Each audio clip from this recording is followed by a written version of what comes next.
mentioned how people aren't victims of circumstance. And as a general rule, some people are, obviously. But how do you explain people who aren't given access to certain things and stuff, and therefore cannot advance? Like, you cite like single mothers and stuff like that, and then fathers leaving them.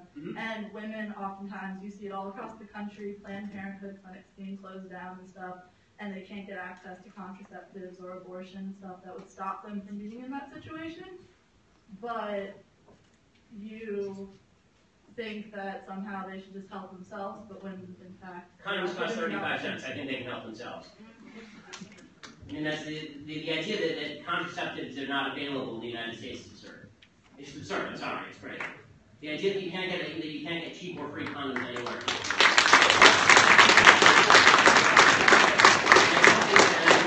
I don't think that killing babies is the solution to you making bad sexual decisions.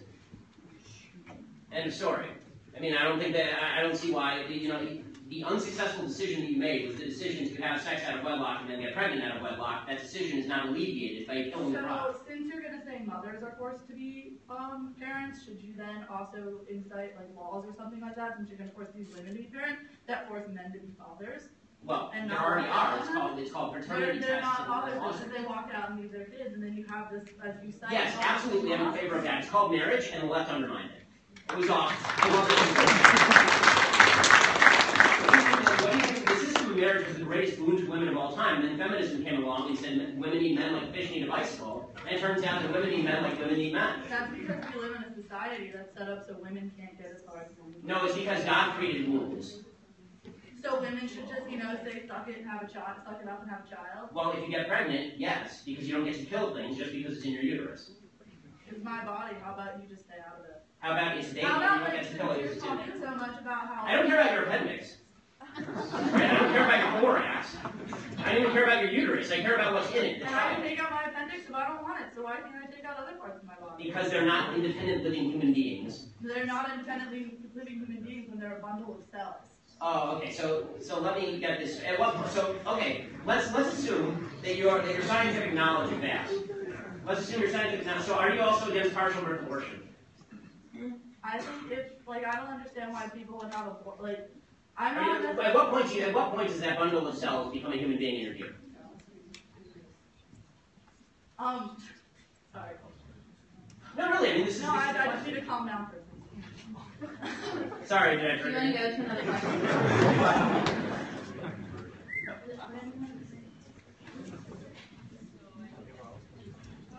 No, I mean, that is the relevant question. If your argument is that it's a bundle of cells, then the question becomes when it's not a bundle of cells. Unless it's a threat to the mother, they form paternal abortion, it shouldn't happen.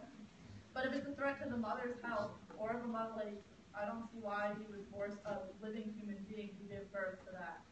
Because it's another living human being. So you're going to kill the mother to save the baby? And no, hold on. You're talking about a case where the mother's life's in danger. I don't know what you're talking about. Care and stuff after they're born. I agree with you that abortion is an exception when the mother's life's in danger. But the concept of bodily autonomy means that I don't have to give up any part of my body unless I say so. The baby is not part of your body. The baby is a baby. Really, Really, my wife is pregnant right now, and she's 30 weeks pregnant. Yeah. And 32. That baby is kicking the living crap out of her. Okay, that is a living human being in there. Okay, and I promise you that it is not a bundle of cells. Okay, I can guarantee you it's not a bundle of cells because that is a baby. Okay, and I'm sorry, but a bundle of cells that is requiring. You're technically a bundle of cells right now.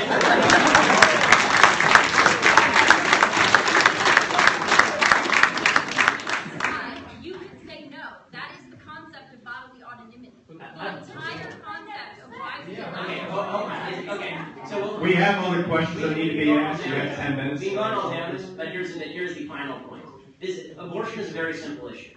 If you believe, as you do apparently, that that's nothing in there but just a bunch of goo, then you're right.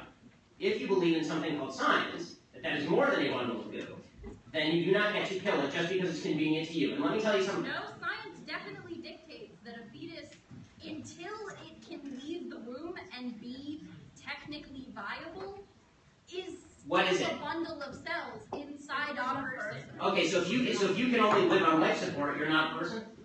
You stop being a person. So if you get in a car crash today and put you on life support, you're on an iron lung. You take off the iron lung, you're going to die. You're not a person anymore. Is that how this works? If my brain is no longer functioning? No, if your brain is functioning, but you can't breathe on your own.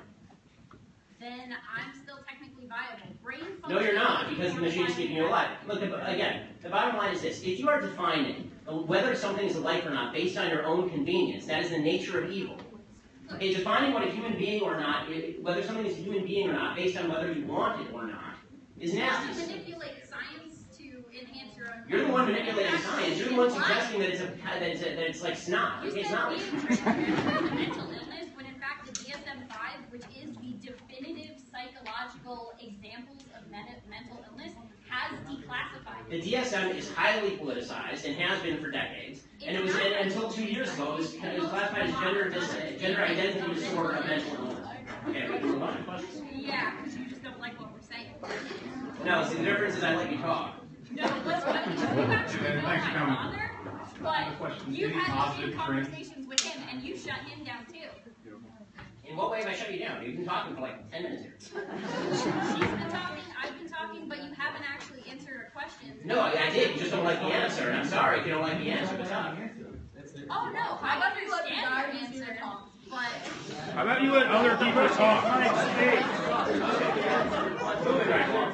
Again, Ben, thanks for coming.